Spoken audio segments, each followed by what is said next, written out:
Halo teman-teman semua, selamat datang di video materi sejarah kami. Di video kali ini, kami akan menjelaskan tentang salah satu kerajaan yang ada di Indonesia, yaitu Kerajaan Majapahit. Sebelum video ini dimulai, izinkan kami memperkenalkan diri kami selaku anggota dari kelompok 9. Saya sendiri atas nama Kasih Nurlianita. Saya atas nama Justin Velia.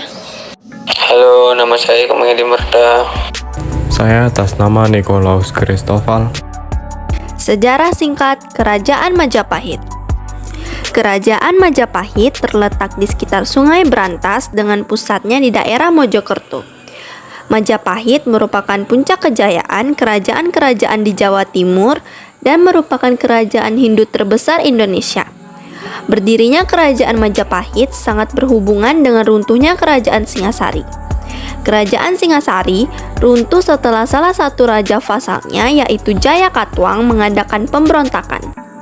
Kerajaan Majapahit didirikan oleh Raden Wijaya yang merupakan menantu dari Raja Singasari terakhir, Kertanegara.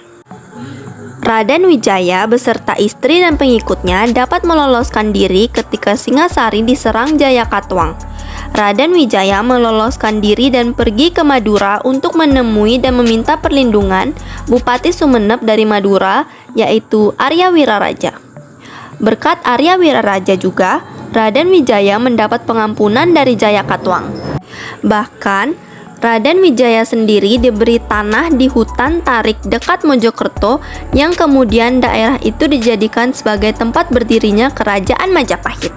Sedikit informasi, background dari tulisan ini adalah tempat berdirinya Kerajaan Majapahit, yaitu di sekitar Sungai Brantas.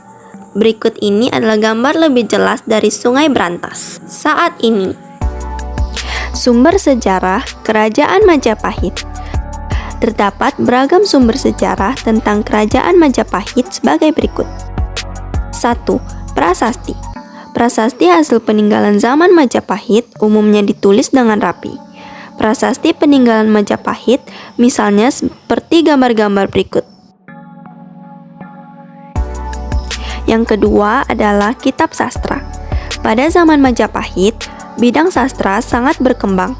Hasil sastranya dapat dibagi menjadi zaman Majapahit awal dan Majapahit akhir.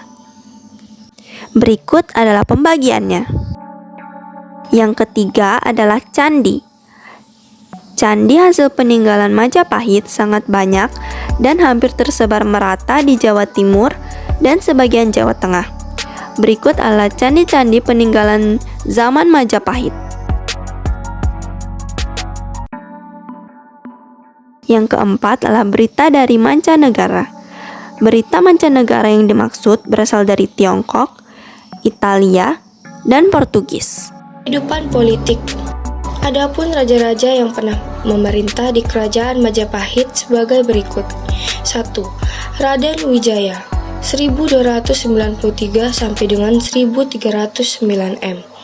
Raden Wijaya dinobatkan sebagai Raja Majapahit pertama pada tahun 1293 M dengan gelar Kertarajasa. 2.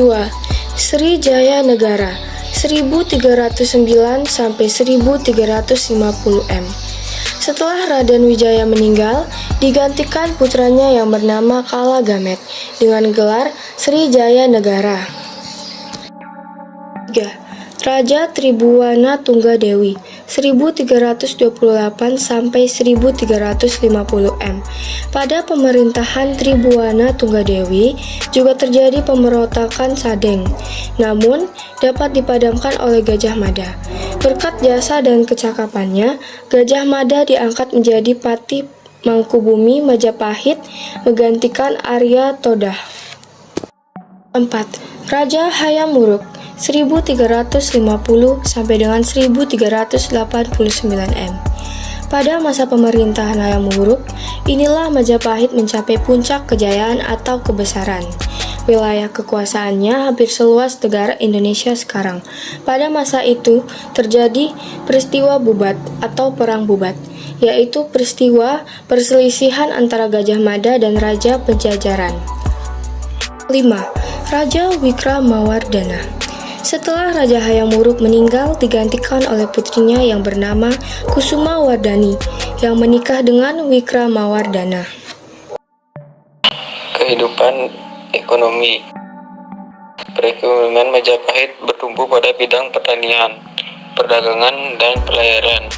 Ini bisa disimpulkan dari wilayah kekuasaan Majapahit yang meliputi Nusantara, bahkan Asia Tenggara. Barang utama yang diperdagangkan antara lain rempah-rempah, beras, gading, timah, besi, intan, dan kayu cendana. Sejumlah pelabuhan terpenting pada masa itu adalah Ujung Galuh, Tuban, dan Gresik. Majapahit memegang dua peranan penting dalam dunia perdagangan.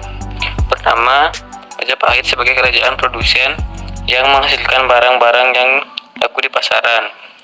Hal ini bisa dilihat dari wilayah Majapahit yang demikian luas dan meliputi daerah-daerah yang subur.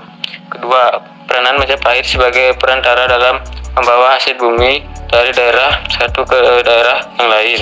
Keindahan budaya. Tingkat kebudayaan masyarakat Majapahit sangat tinggi. Perhatian para raja juga sangat tinggi pada bidang budaya.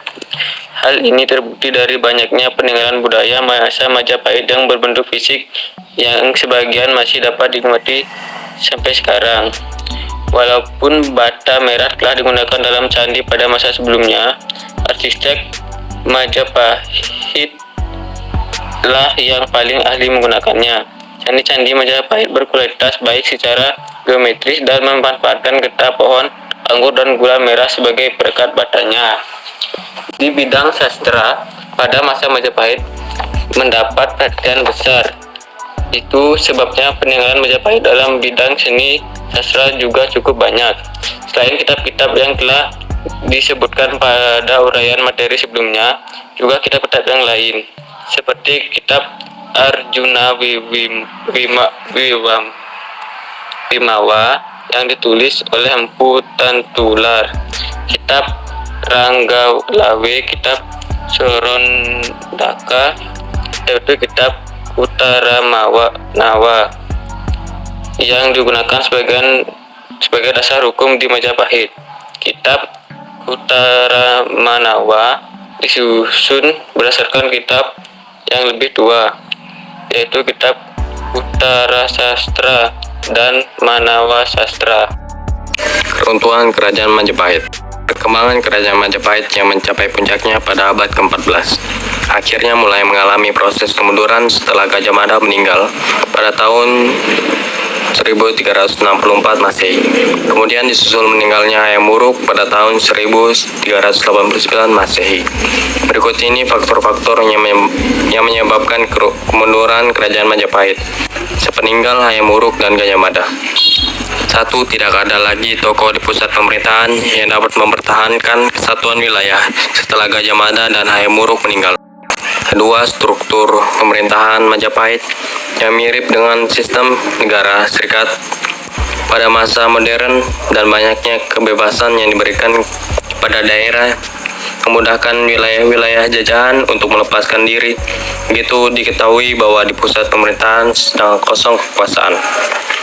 Ketiga, terjadinya perang saudara, diantaranya perang Paregreg 1401 sampai 1406 Masehi yang dilakukan oleh Wirabumi melawan pusat kerajaan Majapahit. Selain perang saudara, terjadi juga usaha memisahkan diri yang dilakukan Girindrawardhana dari Kediri 1478 Masehi.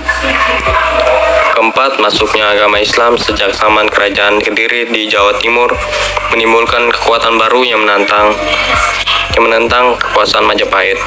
Banyak bupati di wilayah pantai utara yang masuk Islam karena kepentingan dagang dan berbalik melawan Majapahit.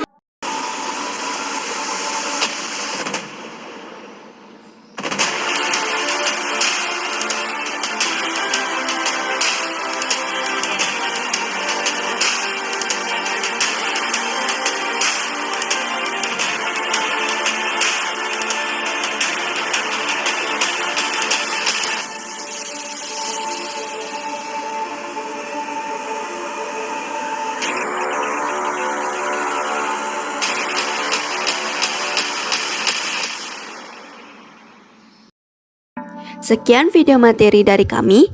Terima kasih dan sampai jumpa.